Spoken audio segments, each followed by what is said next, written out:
রোজ দিনের মতো শ্যামলী আজও সুন্দর করে সেজেছে। ওর ভাঙা আয়নায় বারবার মুখ দেখছে। কপালে একটা বড় করে টিপ পড়ল, মাথায় লাল ফিতে, ঠোঁটে একটু সিঁদুর ঘষে নিল। এবার ঠোঁট দুটো যেন লাল গোলাপের পাপড়ির মতো লাগছে। আয়নায় নিজের মুখ দেখে নিজেই লজ্জা পেয়ে যায় শ্যামলী।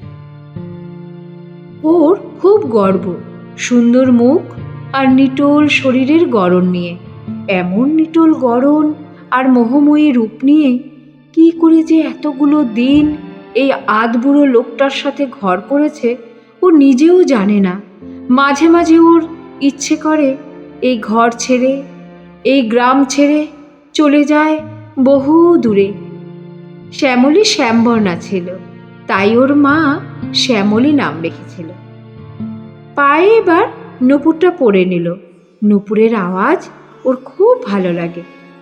কত কিছুই তো ভালো লাগে ওর, কিন্তু কি করবে, গরিব বাবা মা অল্প বয়সেই নিজের থেকে অনেক বেশি বয়সের পাত্রের সাথে বিয়ে দিয়ে দিয়েছে। কিন্তু শ্যামলী কিছুতেই ওর ইচ্ছে আর স্বপ্নকে বেঁধে রাখতে পারে না। যখন ও একলা ঘরের বিছানায় শুয়ে থাকে, তখন সে তার অবাধ্য মনের কথা, স্বপ্নের কথা ভেবে ভেবে ব্যাকুল হয়ে যায়। স্বপ্নের জগতে ভাসতে ভাসতে নিজের অজান্তে কখন ঘুমিয়ে পড়ে সে নিজেও বুঝতে পারে না।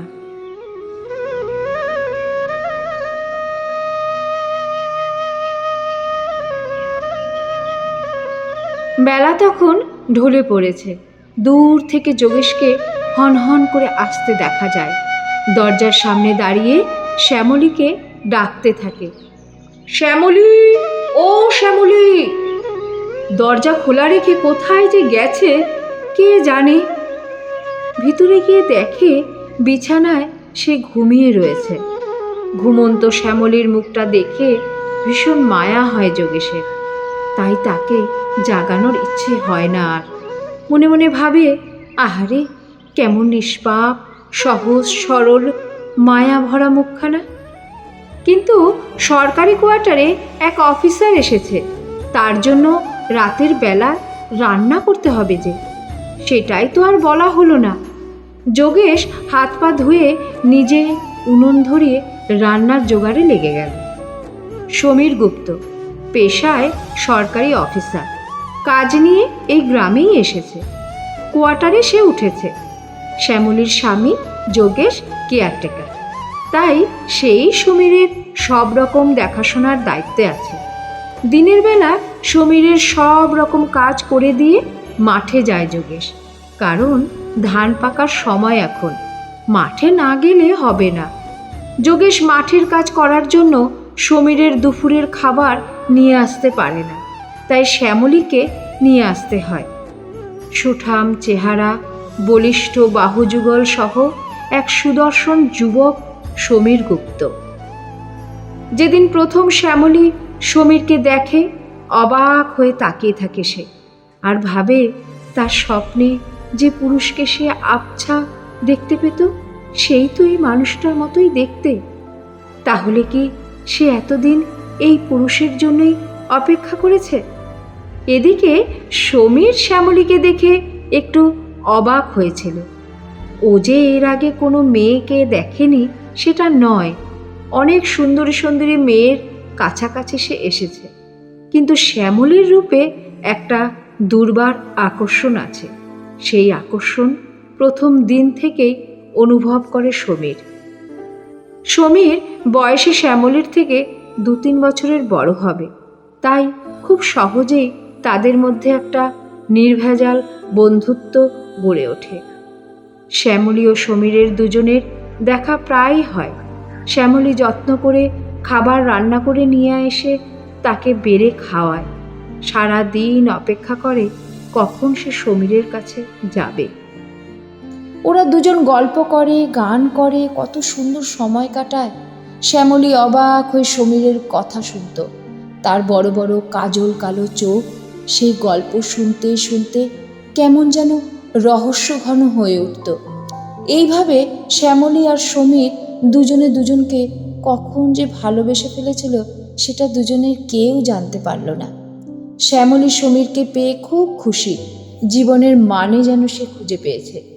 শ্যামলীর ভালোবাসার প্রথম পুরুষ সমীর, তার ছোঁয়ায় তার শরীর মন আজ পুলকিত। তার বুঝি এই জন্ম সার্থক হলো এবার। এতদিন শ্যামলীর ইচ্ছে স্বপ্ন সব যেন ছাই চাপা আগুনের মতো ছিল, আজ যেন দাউ দাউ করে জ্বলে উঠছে। দুজনের এই দুর্বার আকর্ষণ তাদেরকে একদিন খুব কাছাকাছি নিয়ে এলো। সেদিন শ্যামলী নিজেকে পৃথিবীর সব থেকে সুখী এক নারী বলে মনে করেছিল। তার ঘরে যে মানুষটা স্বামীর অধিকার নিয়ে বসে আছে তাকে সে কোনোদিন ভালোবাসতেই পারেনি, তাই কোনোদিন স্বামীর কাছাকাছিও আসেনি। যোগেশও কোনোদিন তাকে জোরও করেনি, কারণ সে ভেবেছে তার থেকে অনেক ছোট তার স্ত্রী। একদিন যখন মন থেকে বড় হবে সেদিন নিশ্চয়ই আসবে তার কাছে। যোগেশ শ্যামলীকে ভীষণ ভালোবাসত, তাই সে বিশ্বাস করত ভালোবাসায় কোনোদিন জোর চলে না। এদিকে সমীর আর শ্যামলীর ভালোবাসা দুর্বার গতিতে এগিয়ে চলেছে। তাদের ভালোবাসা আকাশে বাতাসে এক অনাবিল সুখের আবেশে ভরে গেছে, যেন দুটি পাখি নীল আকাশে দিগন্ত থেকে দিগন্তে উড়ে বেড়াচ্ছে। যোগেশ কোনোদিন এদিকটা ভেবেও দেখেনি। তার অগোচরে দুটি মন দেওয়া নেওয়া হয়ে গেল, কত স্বপ্নের জাল বুনে গেল। কোনো কিছুই সে টের পেল না, কারণ সে খুব সহজ সাদামাটা এক মানুষ ছিল। সংসারের জটিলতা তাকে ছুঁতে পারে না। যোগেশ কোনোদিন ওদের দুজনকে নিয়ে মাথায় ঘামায়নি, ঘরে সুন্দরী বউয়ের মুখের দিকেও ভালো করে কোনোদিন দেখেইনি। তবুও একটা আলাদা টান ছিল শ্যামলীর উপর। কিন্তু যত সময় অতিক্রান্ত হতে লাগলো, এক সময় সে বুঝতে পারল শ্যামলী আর সমীরের মধ্যে কিছু তো একটা চলছে। কিছুদিন ধরে যোগেশের শরীরটা ভালো যাচ্ছে না, কিন্তু শ্যামলীকে জানিয়ে তাকে বিব্রত করতে চায় না সে। দেখতে দেখতে সমীরের কাজ শেষ হতে চলেছে, কলকাতায় ফেরার সময় হয়ে এসেছে। সমীর মনে মনে ভেবেই নিয়েছে যে শ্যামলীকে কলকাতায় নিয়ে যাবে, তাকে যোগ্য সম্মান দিয়ে ঘরে তুলবে।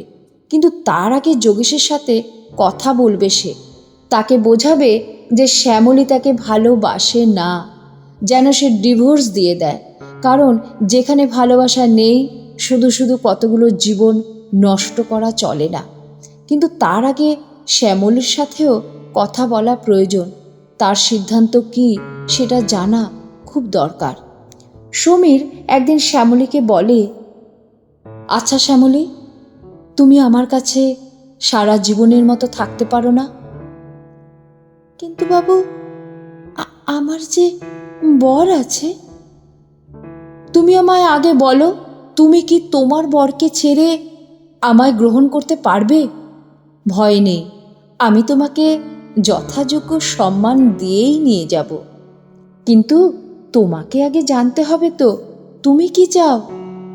আমি তোমাকে ছাড়া থাকতে পারবো না শ্যামলী। বাবু, আমিও তোমায় ছেড়ে থাকতে পারবো না, কিন্তু কি করে এটা সম্ভব হবে?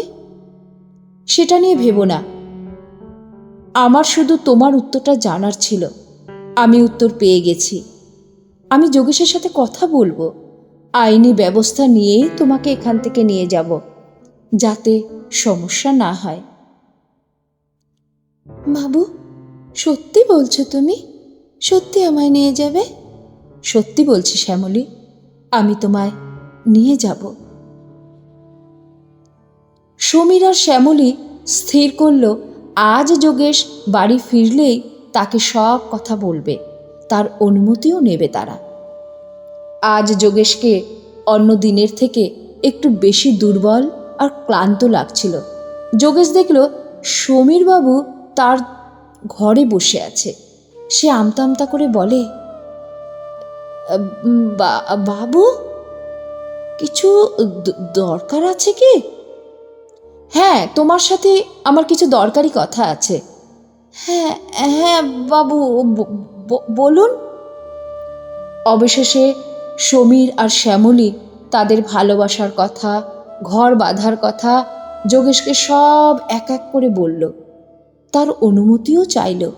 খানিক সময় সব চুপচাপ। এতটাই নির্জন পরিবেশ সৃষ্টি হয়েছে যে একটা পিন পড়ার শব্দ যেন ভীষণ চিৎকার বলে মনে হবে। যোগেশ যেন মনে মনে এই আশঙ্কাই করছিল। ও ভেবেছিল একদিন ঘরে ফিরে এসে হয়তো আর দেখতে পাবে না শ্যামলীকে। কিন্তু যোগেশ এতটা আশা করেনি যে তার অনুমতির জন্য তারা অপেক্ষা করে থাকবে। যোগেশ শ্যামলীকে হারাবার যন্ত্রণায় কষ্ট পেলেও কোথায় যেন একটা আত্মসুখ পেয়েছিল। মনে মনে শ্যামলীর প্রতি সম্মান ও ভালোবাসা দ্বিগুণ বেড়ে গিয়েছিল।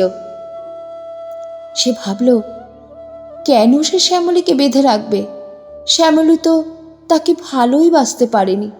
এমনকি আজ 2 বছর হয়েছে, তবুও স্পর্শটুকু করেনি।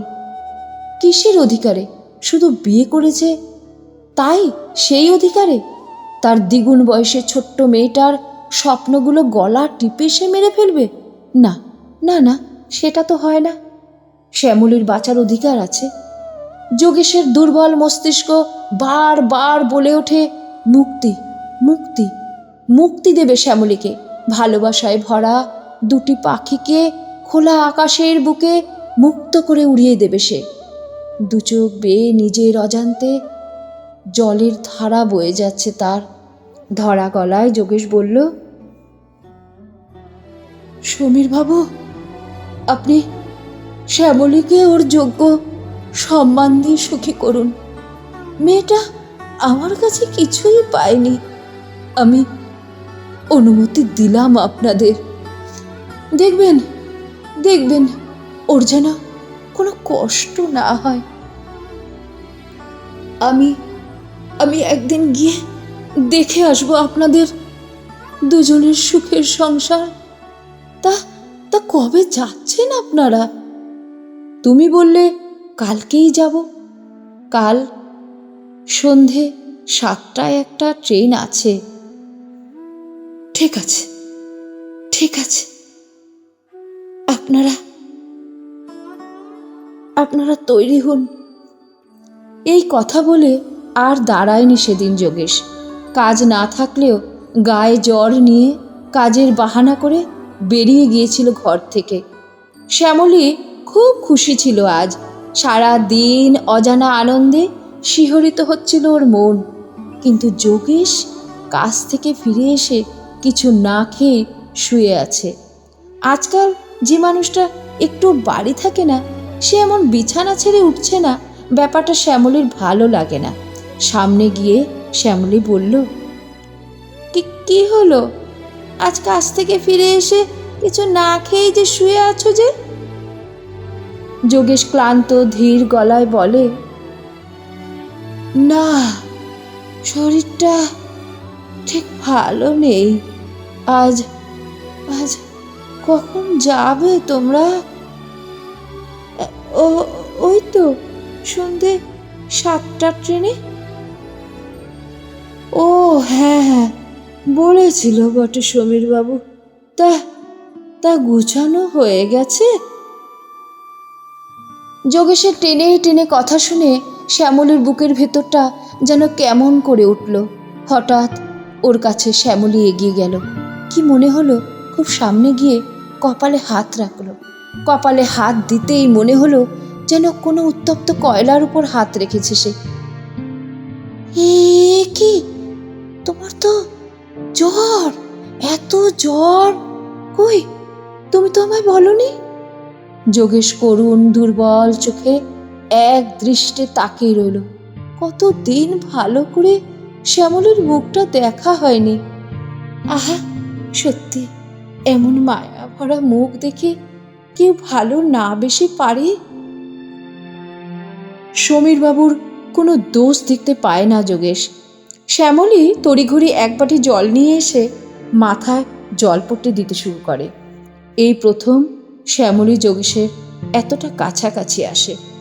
যোগেশের উত্তপ্ত দুর্বল শরীর ছুঁয়ে শ্যামলীর বড্ড মায়া হয়। প্রত্যেক নারীর মধ্যে প্রেম, ভালোবাসা, মমতার অথৈ সাগর লুকিয়ে থাকে। একমাত্র নারী সেই অথৈ সাগর থেকে এক আঁচলা ভালোবাসা, প্রেম, মমতা দিয়ে মুমূর্ষু মানুষের জীবন বাঁচানোর ক্ষমতা রাখে। শ্যামলী যেন কিসের এক ভাবনার স্রোতে ভেসে যাচ্ছে, তলিয়ে যাচ্ছে সে। ও বুঝতে পারছে না কি হচ্ছে ওর সাথে। সব যেন গুলিয়ে যাচ্ছে। হঠাৎ করে যেন ওর মনের প্রতিটা কোণ ভেঙে ভেঙে গুড়িয়ে যাচ্ছে। ও এ কী করছে কিছুই বুঝতে পারছে না। মোমের মতো ভিতরে ভিতরে গলে গলে পড়ছে। কেন, কিসের জন্য? এই লোকটা তো এতদিন ওর কাছেই ছিল, কিন্তু কোনোদিন তো এমন মায়া লাগেনি ওর। কেন আজ ওর জন্য এত কষ্ট, এত যন্ত্রণা হচ্ছে? তবে এই অনুভূতির নাম কি? তার মাথার কোষগুলো যেন ছিঁড়ে ছিঁড়ে যন্ত্রণায় ফেটে যাচ্ছে। তাহলে সমীরবাবুর সাথে যে ভালোবাসার সম্পর্ক, সেটা কি? শ্যামলী ভাঙছে, শুধু ভাঙছে। মন আত্মা সব যেন তলিয়ে যাচ্ছে অতল গভীরে। হঠাৎ যোগেশ বলে, তুমি তুমি চলে যাবে আমায় ছেড়ে? যাও, তোমরা সুখী হও, ভালো থেকো।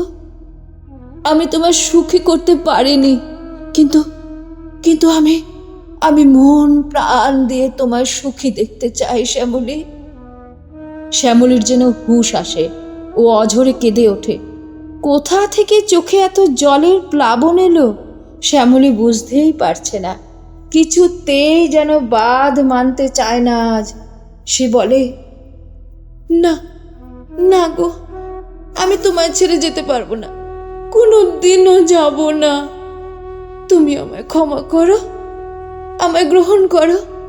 আমি আমি পথ ভুলেছিলাম। আমায় তুমি কোথাও যেতে দিও না গো। আমি কোথাও যেতে চাই না।